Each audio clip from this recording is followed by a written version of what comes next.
You wake up in a cold, dimly lit cave, your head already buzzing, not from coffee, but from the restless hissing of about 50 venomous snakes that double as your hair. They're cranky because you slept on the wrong side again, and now 2 of them are tangled like headphone cables. You try to untangle them, but of course they snap at each other, because apparently they all woke up in a mood. And here's the thing about living with snakes for hair. You can't just throw on a hat and pretend it's fine.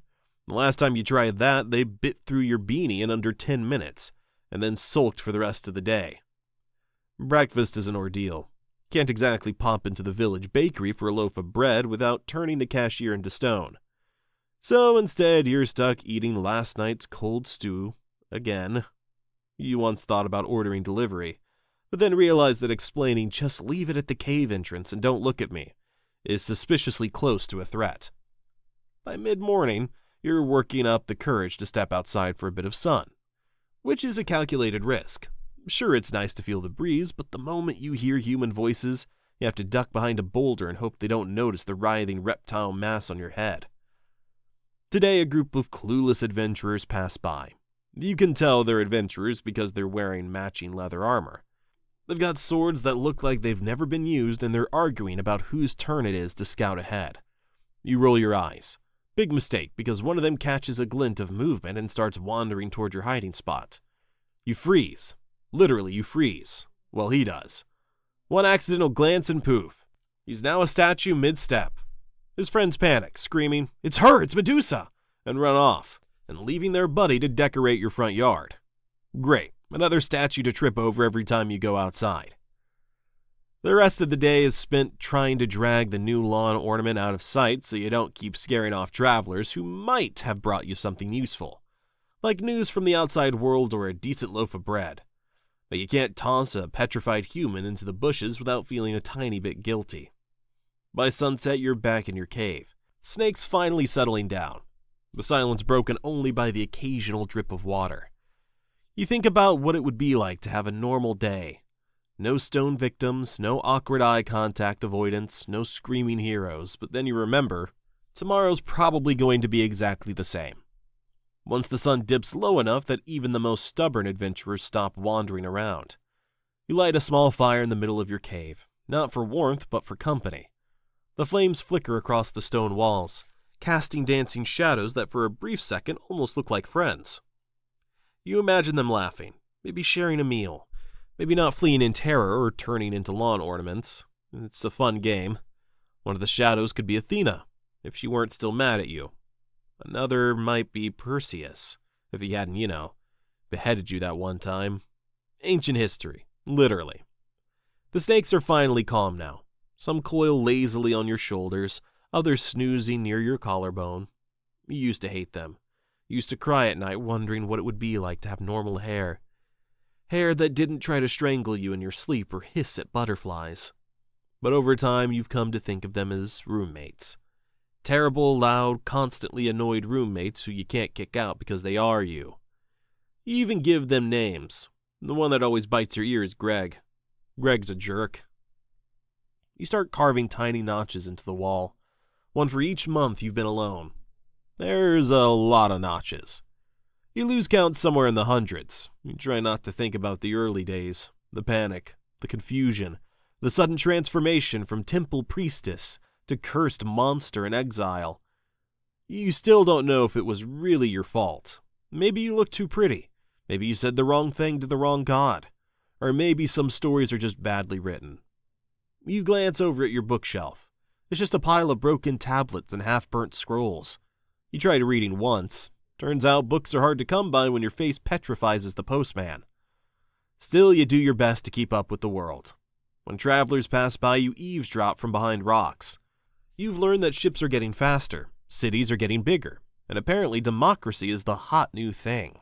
You're not sure what that means, but you're 90% sure it involves a lot of arguing.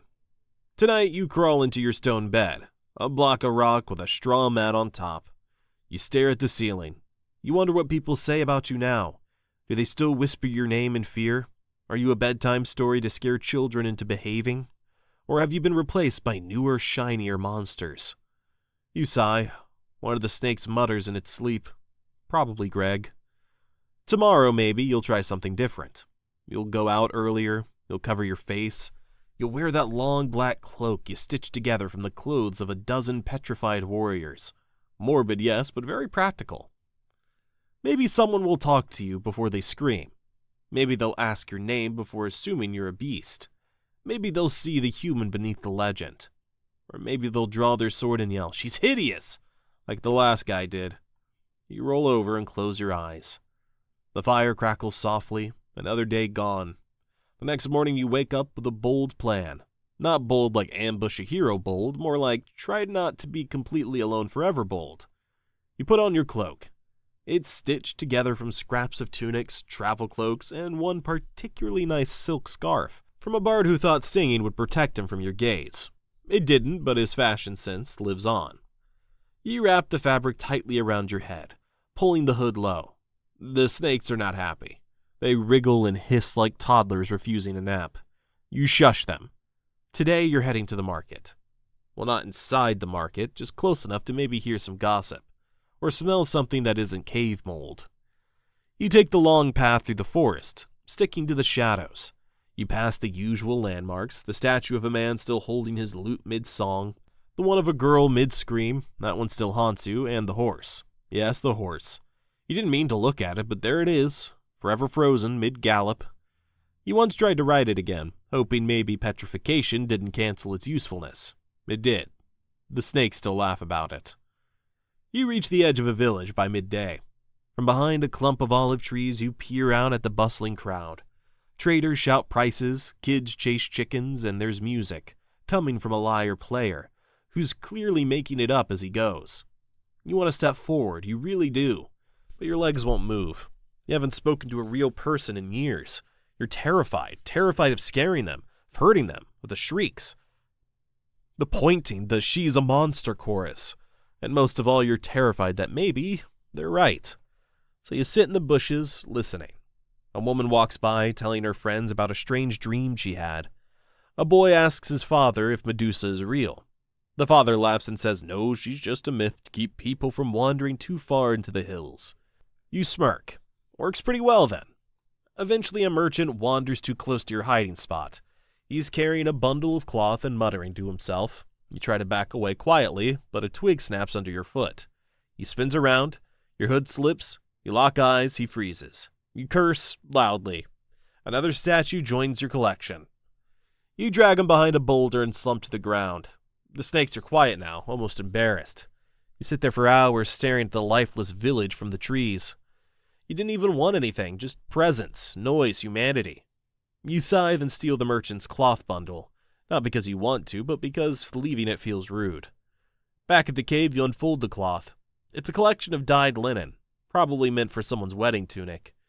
You use it to sew a new curtain for your cave entrance, something cheerful. Sky blue. Totally clashes with the petrified guy out front, but whatever. You're not running a hotel. That night you sit by the fire and pull out your secret scroll. A letter you've been writing for years. To someone. You don't know who, a stranger maybe, a priestess, a friend. It starts the same way every time. I don't remember what my voice sounds like when it's not afraid. You write about the loneliness, the guilt, the sheer absurdity of your existence. You ask questions like, do you think I deserve this? And what if I was just in the wrong place at the wrong time? Sometimes you try to be funny. You tell the story of the time you tried to make eye contact with your own reflection and cracked a mirror in half.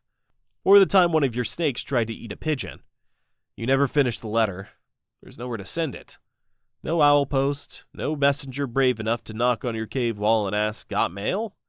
But writing helps, even if no one ever reads it. Especially because no one ever reads it. The next day you get visitors, and not the nice kind. The clanky, sword-dragging, overconfident kind. You hear them before you see them. Talking loudly, laughing, stomping through the underbrush like they've never heard of subtlety. Classic hero behavior. You sigh and start prepping. Not weapons, you don't use weapons, just emotionally. You put on your hood again. The snakes groan in unison. When the adventurers finally enter your clearing, they're already striking poses. One's got a spear, another's got a shield with a mirror glued to it, and the third is clearly just here to impress someone back home. "Show yourself, foul creature," one yells. You're tempted to respond with, "New cloak, who dis?" but decided against it. Instead, you step into view, slowly, carefully, eyes on the ground. They gasp. One lunges. You dodge, narrowly avoiding the spear. Your hood slips again, because of course it does. The guy with the mirror shield panics, turning it toward you. Bad news, it's a terrible mirror. Warped, cloudy, probably bought from a dollar store oracle. But still just enough reflection to matter. You freeze, not entirely, just your foot. It locks into place like stone. You curse, they cheer. You don't turn to stone immediately, your powers don't work that way. But the shot gives them an opening. One throws a net, another shouts something heroic sounding. You try to warn them, you don't know what you're doing, but your voice cracks mid-sentence and they don't listen anyway. Then something weird happens.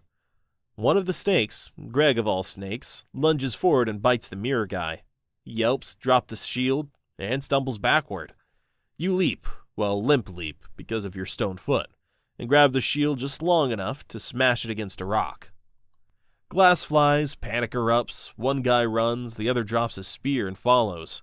You're left breathing heavily, half stoned with a cracked foot and a pile of broken mirror shards at your feet. You whisper, "Thanks, Greg." He hisses smugly.